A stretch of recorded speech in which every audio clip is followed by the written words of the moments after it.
हर पीर से जुमे अपना पसंदीदा शो न्यूज़ वाइज यूट्यूब पर देखने के लिए डॉन न्यूज़ के ऑफिशियल चैनल पर आएं और सब्सक्राइब करना मत भूलें, बेल आइकॉन को प्रेस करें।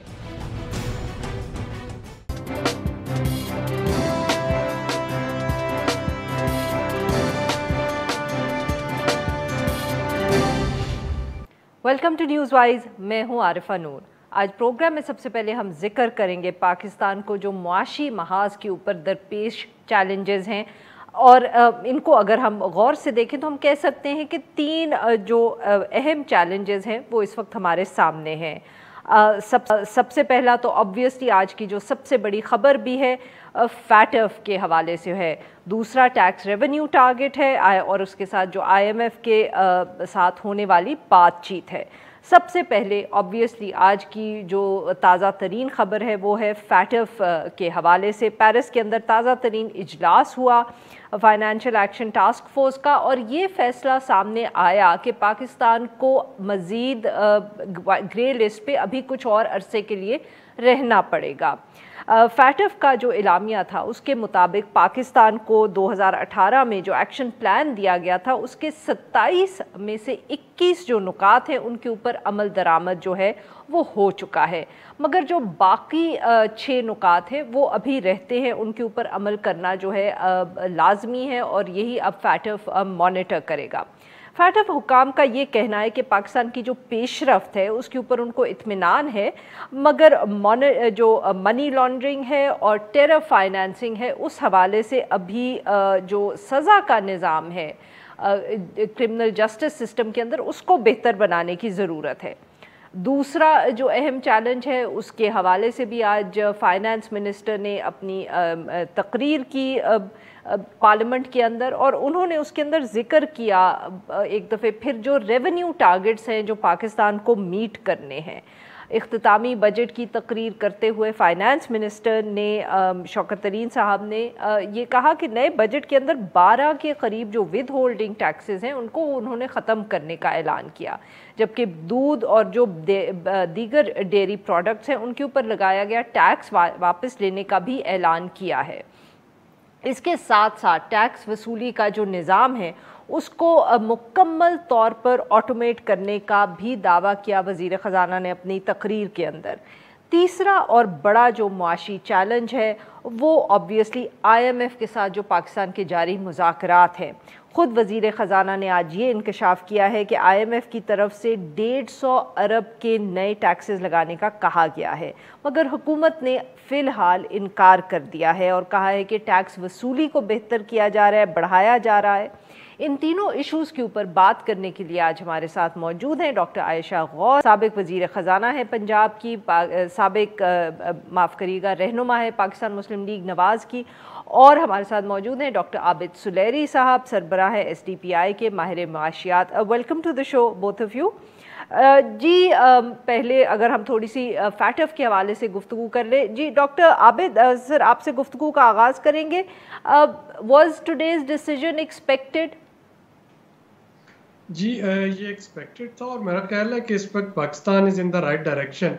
देखिए पाकिस्तान वाहिद मुल्क है जो कि इस वक्त 2 वैल्यूएशन से गुजर रहा है।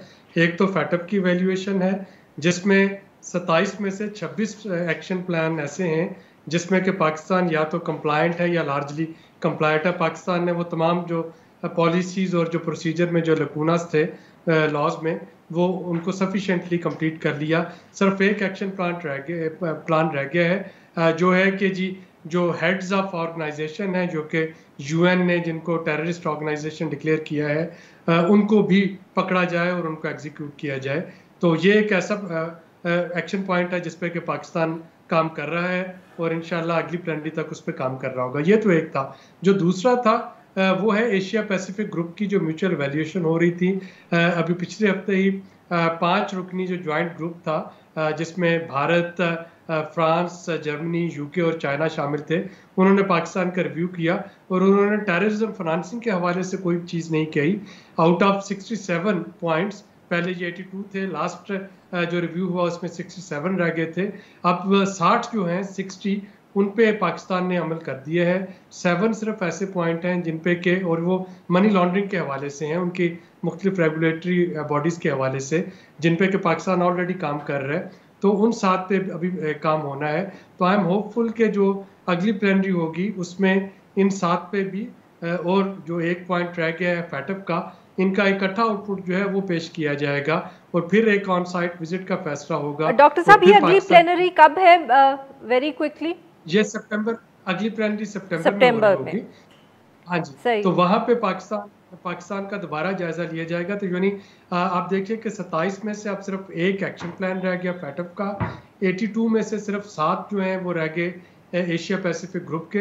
तो टोटल ये 8 के करीब ये चीज़ें हैं जिस पे कि पाकिस्तान ऑलरेडी काम कर रहा है। अब पाकिस्तान इन पे अपनी प्रोग्रेस प्रेजेंट करेगा, वहाँ पे फिर फैसला होगा। एक ऑन साइट जो है वो रिव्यू होता है, जो कि ऑनलाइन हो या इन पर्सन लोग आएँ, और फिर पाकिस्तान का केस जो है वो वोटिंग के लिए पेश किया जा रहा होगा। तो ये बिल्कुल सही जी। यही इशू ज़रा डॉक्टर आयशा, आज हमाद अज़हर साहब ने इसी हवाले से जब ये फैसला सामने आया तो उन्होंने एक प्रेस कॉन्फ्रेंस की और उसके अंदर वो भी इस पर बात कर रहे थे। उन्होंने बहुत इंटरेस्टिंग बात की। उन्होंने कहा कि फैटफ भी तब्दील हो रहा है वक्त के साथ साथ, और उन्होंने कहा कि पहले अगर ये सिर्फ एक टेक्निकल एवेल्यूएशन होती थी इन टर्म्स ऑफ कि कितनी ये पॉइंट्स हैं, ये हो रहा है, उन्होंने कहा अब मगर फैटफ जो है वो मॉनिटरिंग भी देखता है या इम्प्लीमेंटेशन को भी देखता है, which takes us back to the fact के अब सिर्फ कवानीन पास करने ज़रूरी नहीं है, गालबन जो सज़ाएँ भी होंगी हेड्स ऑफ ऑर्गेनाइजेशंस को, जो बैंड ऑर्गेनाइजेशंस हैं, उनको भी गौर से और क्लोजली देखा जाएगा। तो keeping this in mind, doctor Ayesha, आपके ख्याल में कि सितंबर तक पाकिस्तान के पास इतना वक्त है कि वो कवानीन पास हो जाए और उसके ऊपर फिर इतनी इम्प्लीमेंटेशन हो जाए कि लोगों को सज़ा भी हो जाए? Thank you Arfa. ये इम्पोर्टेंट पॉइंट है पाकिस्तान के लिए, फैटफ से बाहर निकल की ग्रे लिस्ट से बाहर आना। और अब तो खैर अल्लाह के एहसान से ब्लैक लिस्ट में की जाने की प्रोबेबिलिटी नहीं है इस वक्त हमारे पास आए। ये this is good achievement of the government, let's give them credit for this. But important बात ये है कि लेजिस्लेशन तो हो ही भी है और बहुत ज्यादा हुई भी है। मेरा अपना पर्सपेक्टिव तो ये है कि we have done too much on that side. I think जैसे आप अगर इंटरनेशनली कंपेयर करें, हमने कुछ जरूरत से ज्यादा भी कर दिया है। बात ये बिल्कुल सही कही है हमाद अज़हर साहब ने कि FATF is no longer only technical. इसमें अब आप देखिए, मुझे तो ये लगता है टेक्निकल चीजों के साथ साथ लेजिस्लेशन के साथ साथ उसकी इम्प्लीमेंटेशन को वो मॉनिटर कर रहे। ये सब चीजें पहले कहाँ हो रही थी? जिस तरह का फैटफ प्रोग्राम पाकिस्तान ने लिया है और उससे आगे निकल रहे हैं और निकलना चाह रहे हैं, उधर उसकी मिसालें कहाँ दुनिया में हमें बहुत ज्यादा मिल रही हैं। देयर आर अदर कंट्रीज जो ब्लैक लिस्ट में भी थी, क्या उनके साथ ये रवैया हो रहा था? तो देयर इज अ चेंज। और दूसरी बात जो इम्पोर्टेंट नजर आ रही है वो ये कि it's not only about FATF itself, एक जो डिप्लोमेसी है हमारी, उसका भी बहुत इम्पोर्टेंट रोल है इसमें। देखिए ये बात हम शुरू से ही करते आ रहे हैं कि it's important for us to get some of the countries on board. हमारे साथ जो हो रहा है वो ऑर्डिनरीली होता नहीं बाकी कंट्रीज के साथ।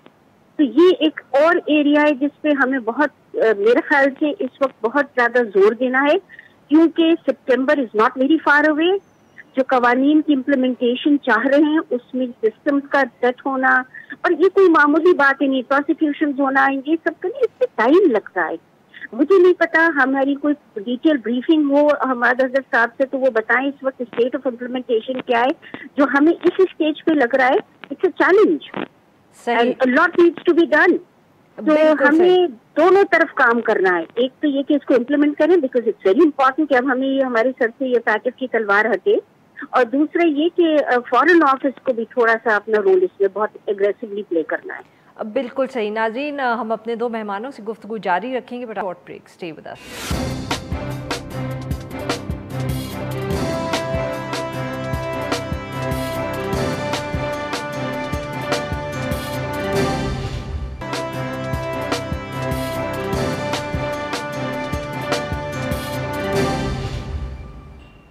वेलकम बैक नाज़रीन। हम गुफ्तगू कर रहे हैं डॉक्टर आयशा गौस से और डॉक्टर आबिद सुलेरी साहब से, और हम बात कर रहे हैं ओवरऑल जो इस वक्त चैलेंजेस हैं। फैटफ का एलामिया आज सामने आया, Pakistan continues on the grey list, and obviously आज फाइनेंस मिनिस्टर की भी कंक्लूडिंग स्पीच थी बजट के हवाले से पार्लियामेंट के फ्लोर पे, और ऑब्वियसली अभी बजट के हवाले से भी बहुत इश्यूज़ दरपेश हैं, ख़ास तौर पे जो IMF के साथ मुज़ाकरात इसी हवाले से चल रहे हैं। जी डॉक्टर साहब,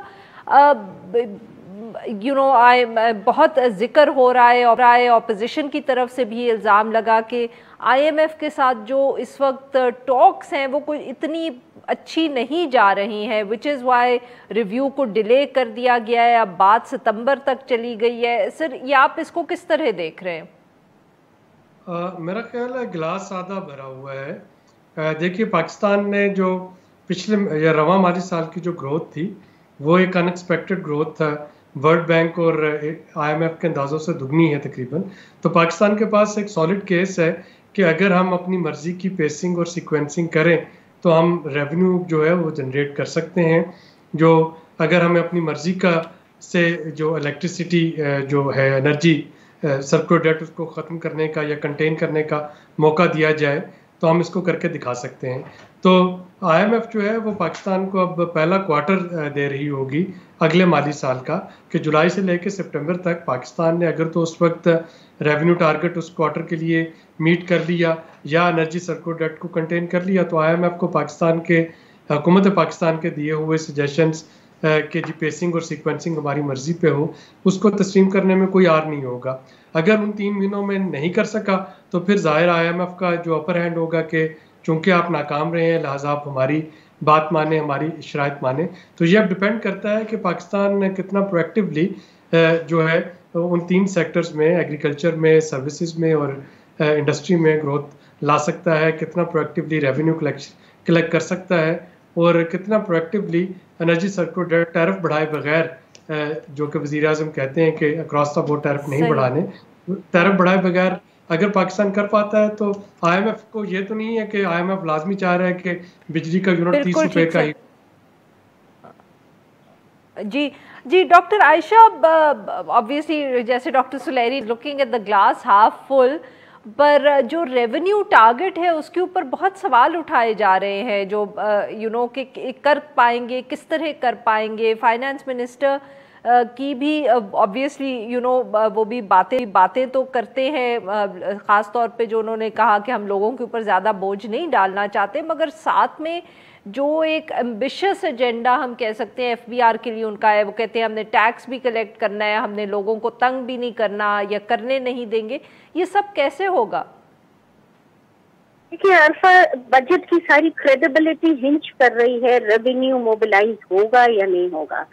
अगर रेवेन्यू का हदफ ही पूरा नहीं हो पाया तो जितने भी वादे और बजट में कंटेंट है कि यूँ डेवलपमेंट होगा और ये इंसेंटिव दिए जाएंगे, ये रिलीव्स होंगे, वो सारे ज़ाहिर वो तो फिर जेपडी में पड़ जाते हैं ना, इसलिए कि आपको फाइनेंसिंग ही नहीं है, करने को फंडिंग ही नहीं है, उसको कहाँ से फाइनेंस करेंगे। तो the most critical thing in the budget इस स्टेज पे इज द रेवेन्यू। अच्छा, अब मैं आप थोड़ा सा सिलसिला ये है कि ठीक है, अभी लोग बता रहे हैं गवर्नमेंट ने कि इस वक्त थोड़ा रेवेन्यू पिकअप किया है, लेकिन हम ये बात भूल क्यों रहे हैं कि पिछले साल इस टाइम पे कोविड बहुत ज्यादा उसने ये क्वार्टर में सप्रेस किया हुआ था ग्रोथ पिछले साल। तो इस साल से अगर थोड़ी सी ग्रोथ नजर आ रही है तो वो एक बहुत लो बेस से अब ग्रोथ नजर आ रही है। तो आया इसको हम आगे सस्टेन कर पाए और बढ़ा पाए इस क्वेश्चन। इस वक्त भी बहुत अच्छी लो बेस इफेक्ट के बावजूद जो ग्रोथ है वो सिर्फ 14% के करीब है। अगर ये बजट का टारगेट आप मीट करें, 4.7 चले, मैंने माना 4.7 ट्रिलियन जो है वो मोबिलाइज इस साल हो गया, अगले साल 5.8 ट्रिलियन पे जाने या 5.9 ट्रिलियन पे जाने के लिए 24% ग्रोथ चाहिए। कहाँ से आएगी 24% ग्रोथ, ये बात अभी तक क्लियर नहीं है। खासतौर पे जब आप ज्यादा टैक्सेशन मेजर्स खुद ही कह रहे हैं कि हम नहीं लाना चाहते, लाए तो हैं, उतने नहीं लाए जितने IMF चाह रहे हैं। जाहिर है इसी पे तो सारी कंटेंशन हो रही है IMF के साथ कंसर्न, ये उतने नहीं लाए हैं। لیکن یہ جو ہنج کر رہی ہے یہ ریونیو ٹارگٹ، یہ بہت پرنسپلی 2-3 چیزوں پہ کر رہا ہے. ایک کہ سیلز ٹیکس میں یہ چاہ رہے ہیں کہ ایڈمنسٹریشن امپروو کر کے بہت سے ریونیوز موبلائز کر لیں. ہمیشہ جب یہ ایڈمنسٹریشن پہ بیسڈ ہوتا ہے اس میں ایک سوالیہ نشان ضرور لگا ہوا ہوتا ہے، اس لیے کہ ہم وعدے بہت کرتے ہیں. یہ جو ہے نا it's easier said than done والی بات ہے کہ آپ آٹومیٹ کر لیں گے اور اتنی جگہ آپ سی او ایس یعنی سیلز ٹیکس میں ریٹیلرز پہ سیلز ٹیکس لگا دیں گے. ریٹیلر سے ہم نے بارہا کوشش کی ہے ٹیکس لگانے کی، کہاں سکسیس ملی ہمیں. تو اس طرح کی چیزوں کو ہم دیکھیں گے کہ کس طرح آ رہی ہے. دوسرے میرا بہت بڑا کنسرن جو ہے عارفہ، اس میں یہ بھی ہے کہ نہ صرف ٹیکس ریونیوز بلکہ کچھ نان ٹیکس ریونیوز بھی ہیں، وہ بڑے چیلنجنگ ہے. فار ایگزامپل اس بجٹ میں بہت ڈپینڈنس ہے پیٹرولیم لیوی پہ. صحیح 610 بلین کا ریونیو ٹارگٹ ہے which implies a major growth rate پچھلے سال سے. اب یہ میجر گروتھ ریٹ حاصل اگر آپ نے کرنا ہے تو آپ نے اس وقت پیٹرولیم لیوی جو آپ لیوی کر رہے ہیں وہ تقریباً کوئی 4-5 روپے پر لیٹر کر رہے ہیں. آپ کو اب لے جانا پڑے گا اسے تقریباً کوئی 25 روپے پر لیٹر پہ. تو یہ کیسے لے جائیں گے آپ؟ دوسرا طرف آپ آؤٹ لک دیکھیں پیٹرولیم پرائسز کا انٹرنیشنلی اس وقت کوئی $75 پر بیرل، بلکہ اس سے بھی زیادہ اونچی جانے کے اندیشے ہیں، آؤٹ لک یہ ہے. تو ہمارے پاس وہ گنجائش کہاں سے آئے گی؟ فائنانس منسٹر نے فائنانس کمیٹی میں نیشنل اسمبلی کے آن اس بات کا ہمیں جواب دیا. انہوں نے یہ کہا کہ وہ توقع کر رہے ہیں کہ ایران پہ سینکشنز ہٹیں گے، اس سے سپلائی بڑھے گی تو پرائسز کم ہو جائیں گے. میرا پوائنٹ یہ ہے کہ الحمدللہ ضرور ہو، نہیں ہوا تو کیا کریں گے؟ نہیں ہوا یہ ہمارے پیس کے حساب سے تو پھر یہ تو میجر کنسرن ہے. پھر انفلیشن کدھر جائے گا؟ انڈائریکٹ ٹیکسز آپ لگا رہے ہیں، پیٹرولیم لیوی آپ لے آ رہے ہیں، آپ کے پاس ڈیفیسٹ فائنانسنگ اتنی زیادہ ہو رہی ہے، انٹرنیشنل پرائسز بڑے چلے جا رہے ہیں اور ہم امپورٹر بن گئے ہیں فوڈ پرائسز کے. تو آؤٹ لک جو سب سے بڑا ڈینجر ہے اس بجٹ کا وہ لوگوں کے حساب سے اس سے انفلیشن. یہ افراد زر کم ہوتا مجھے اس سے اس وقت نظر نہیں آ رہا ہے. ہم اللہ سے دعا کریں گے تو شاید ہو جائے گا کہ ایران کے سینکشن ختم ہو جائیں. ہم دعا کریں گے ریٹیلر سڈنلی مطلب خوشی خوشی راضی ہو جائیں. We have many hurdles. دیکھیں تو finance I have to give credit to finance minister, he means well. یہ ڈائریکشن میں لے جانا چاہیے تھا، بٹ یہ چیلنجنگ ہے، ہے اور شاید کلیئرٹی ابھی ایٹ لیسٹ لوگوں کو نہیں پتا کہ کس طرح وہ سب کچھ اچیو کریں گے. بلکہ انفیکٹ اسٹریٹجی کی ابھی تک کلیئرٹی میرے خیال سے فائنانس کو بھی نہیں ہے، اس لیے ازمپشن بہت رسکی ہیں جو انڈرلائنگ ازمپشنز ہیں. بہت بہت شکریہ ہمارے دو مہمانوں کا، انہوں نے ہم سے گفتگو کی. یہاں پہ لیتے ہیں ایک چھوٹا سا بریک، اور جب ہم بریک سے واپس آئیں گے تو ہم بات کریں گے افغانستان کی. اسٹے ود اس.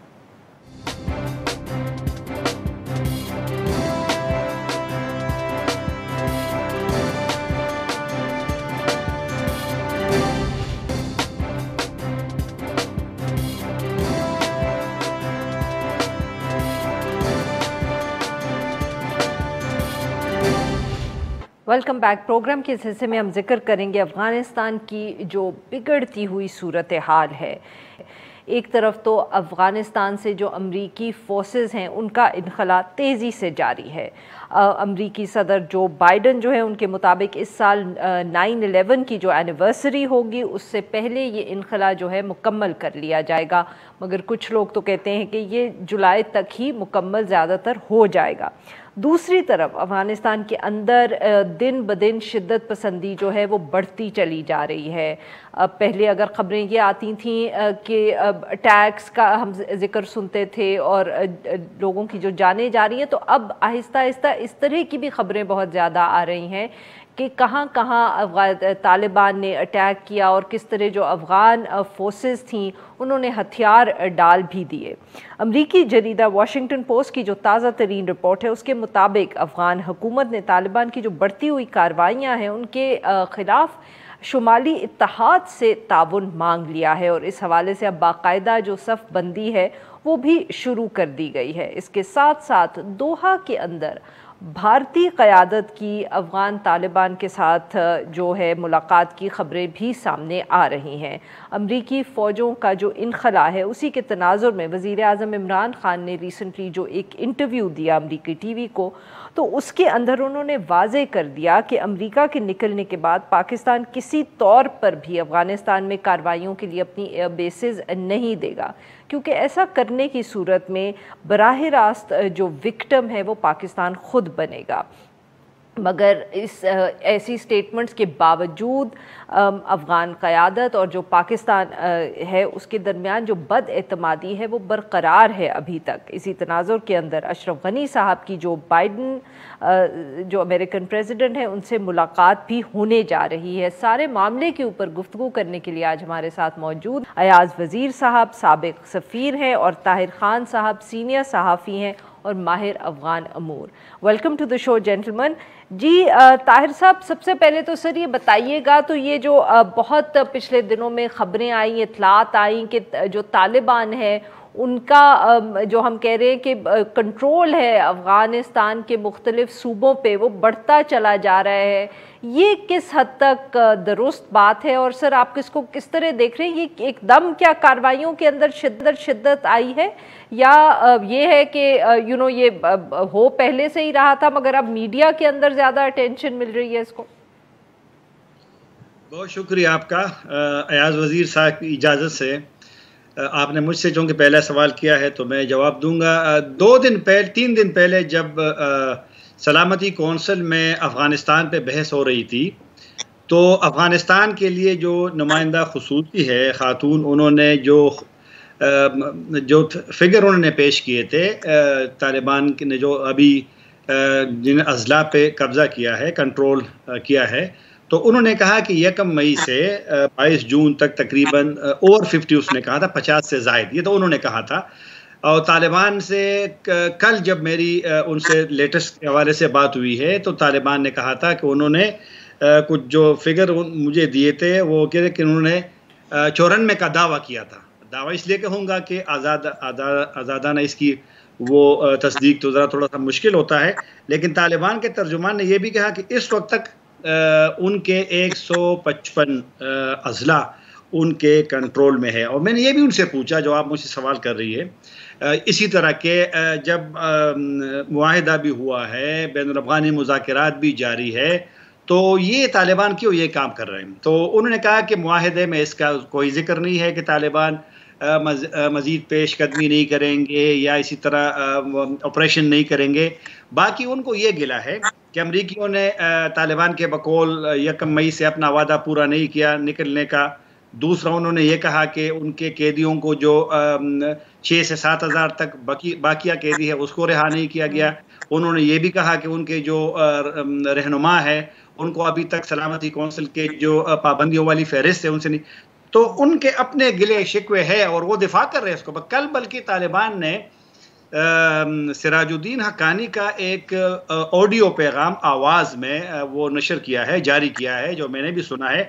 انہوں نے تو اپنے لوگوں سے کہا ہے کہ جس ضلع میں آپ داخل ہوتے ہیں وہاں پر آپ اپنا نظام اسٹیبلش کریں، اپنی پولیس، اپنا انٹیلیجنس کا اپنا پورا ایک نظام۔ تو اگر اس بیان کو دیکھا جائے تو اس کا مطلب تو یہ ہے کہ شاید طالبان کے ذہن میں یہ ہے کہ وہ جہاں بھی جائیں گے وہ اپنا ہی سسٹم اور وہ سارا کنٹرول کریں گے۔ بالکل صحیح، اور یہی ایشو اب ہم ایاز وزیر صاحب، سر ویلکم ٹو دا شو، طاہر صاحب سے اس لیے گفتگو کا آغاز کیا کہ ذرا آن دا گراؤنڈ سچویشن پہ وہ ہمیں سمری دے دیں۔ سر کیا ہم اب پھر وہ لیٹ 90s کا سا سین دیکھ رہے ہیں افغانستان میں کہ جو طالبان ہے وہ ملٹری کنٹرول دیکھ رہے ہیں افغانستان کے، کہ امریکن فوجیں نکل رہی ہیں، معاہدہ جو ہے وہ ہو نہیں پایا، تو اب بس کنٹرول بڑھاتے جاؤ اور کابل پہ ایک دن پہنچ جاؤ؟ دیکھیں یہ تو انسانی فطرت ہے کہ جنگ میں جب آپ کا پلڑا بھاری ہو تو پھر آپ صلح صفائی کی باتیں کم سنتے ہیں۔ طالبان نے دیکھ لیا کہ امریکہ افغان حکومت کے پیچھے اتنا مضبوطی سے نہیں کھڑا جتنا پہلے تھا، اس لیے طالبان کے ساتھ پہلے انہوں نے ڈیل کر لی، دوحہ میں افغان حکومت کو باہر رکھا، ان کے اوپر پریشر ڈالتے رہے امریکہ کہ آپ طالبان کے ساتھ कोई तस्फिया की तरफ चले, जिदबाजी में न पड़े, बल्कि इंटरिम सेटअप की बात भी उनके सामने पेश कर ली, लेकिन अशरफ गनी साहब नहीं मान रहे थे। अब अशरफ गनी साहब गए हैं वाशिंगटन में, बाइडन से मिले हैं, क्या दरखास्तें होंगी, क्या वादे वईद होंगे, लेकिन घर में उनकी पोजीशन खासी कमज़ोर होती जा रही है और तालिबान मजबूत हो रहे हैं। दूसरी बात जो तशवीश की भी है और हैरत की भी है कि तालिबान ने पिछली मरतबा कंदहार से पेशकदमी कर ली, पठान के एरिया से काबुल गए, फिर उसके बाद नॉर्दर्न एरियाज में चले गए। इस मरतबा उनका सारा जोर ही नॉर्दर्न एरिया पे है। ताजिकिस्तान को काट लिया, बंदर शेर खान काबूल कर लिया, बाकी भी मेमना और इस इलाके में फैले हुए हैं, कंट्रोल कर रहे हैं, लोग हथियार डाल रहे हैं, या लड़े बगैर एरिया ले लेते हैं या लड़ते भी हैं, लेकिन इतनी शिद्दत से जंग नहीं है जितनी पहले थी। तो अब लगता है कि वो शायद काबुल को घेरे में डाल देंगे इस तरह करके, ताकि बाकी दुनिया के साथ भी उनके कांटेक्ट चलते रहे, और जब अफगानिस्तान में आ जाए, काबुल में सारी, तो तब तक या तो अफगान के दूसरे दड़ों के, अशरफ गनी के अलावा जिनसे अभी जिक्र हुआ कि दुआ में शायद बातचीत चल रही है, तो अगर वो दूसरे लोगों को इस तरह अपने साथ शामिल कर ले तो फिर दुनिया को वो कह सकते हैं कि ये अकेले हमारी हुकूमत नहीं है, हमारे साथ दूसरे सियासतदान भी और दूसरे एथनिक ग्रुप्स भी शामिल हैं, ख़वातीन को भी शायद जगह दे दे ताकि दुनिया का एतराज़ न हो और उनकी रिकग्निशन का मसला न हो। लेकिन ये बात तो अब आया है, जाहिर है कि तालिबान अपने फतह की जानिब बहुत करीब पहुंच चुके हैं। अब उसको असली फतह में सियासी और मिलिट्री कैसे बदलते हैं, ये अब आइंदा दिनों में नजर आ जाएगा, और ख़ासकर वाशिंगटन में जो बातचीत हो रही है अशरफ गनी साहब की, लेकिन रूमर ये है कि शायद कोई बड़े वादे वईद नहीं हुए हैं। हाँ, इतनी बात जरूर शायद हुई है, इतनी बात शायद जरूर हुई है कि हम फाइनेंशियल भी थोड़ी मदद करते रहेंगे और डिप्लोमेटिक सिक्योरिटी वगैरह के लिए भी शायद इसलिए कुछ अफवाज उनके रह जाएंगे काबुल में। 100% अमेरिका नहीं निकलेंगे, शायद 600-700 अमेरिकन। बिल्कुल सही जी। नाज़रीन, यहाँ पे लेते हैं हम एक छोटा सा ब्रेक, और जब हम ब्रेक से वापस तो अपने मेहमानों से गुफ्तगू जारी रखेंगे। स्टे विद अस।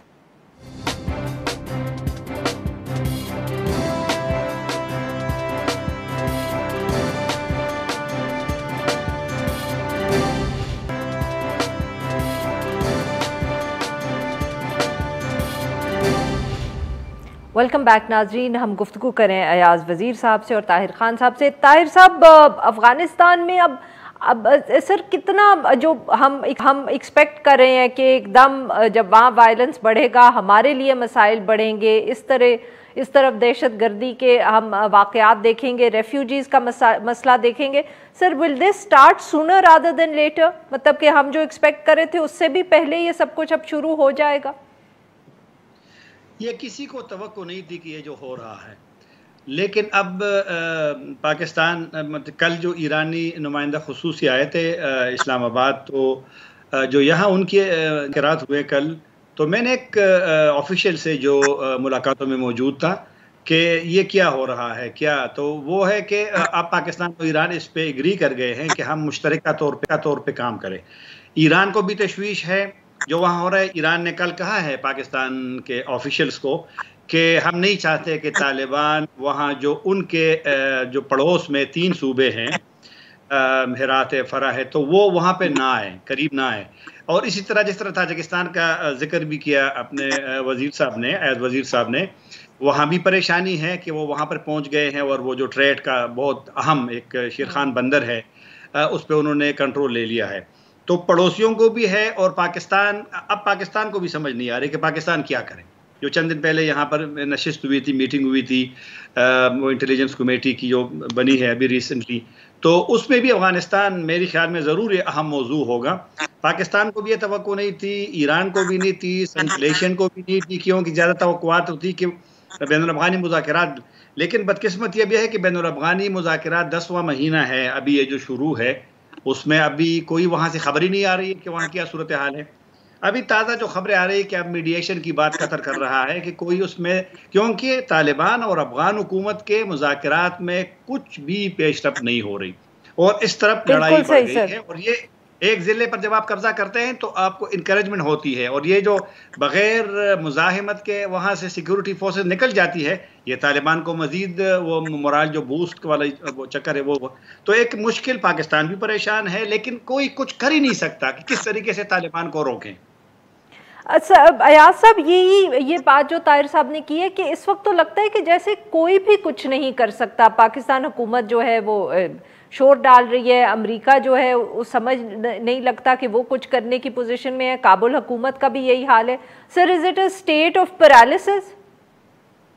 دیکھیں یہ بات تو خیر حکومت اگر مستقبل کے لیے پلاننگ نہیں کرتی ہے تو پھر بہت ہی افسوس کی بات ہے.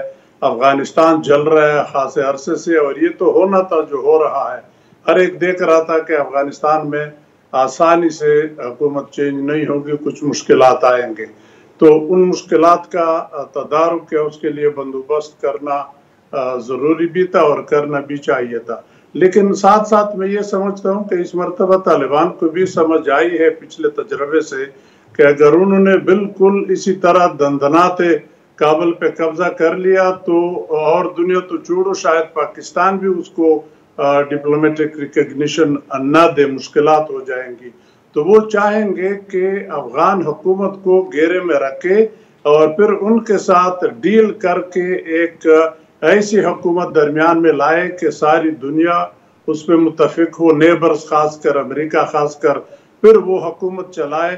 اور اب عوام کو بھی تھوڑی سی یہ تسلی ضرور ہوئی ہوگی، یہ نارتھ میں ان کا جو ٹیک اوور ہے کہ طالبان پچھلے مرتبہ والی لڑائی نہیں ہے، ہمیں نہ مار رہے ہیں نہ ہم ان کو، اگر ہم نہیں لڑ رہے ہیں تو پھر وہ ہمیں کیوں ماریں گے.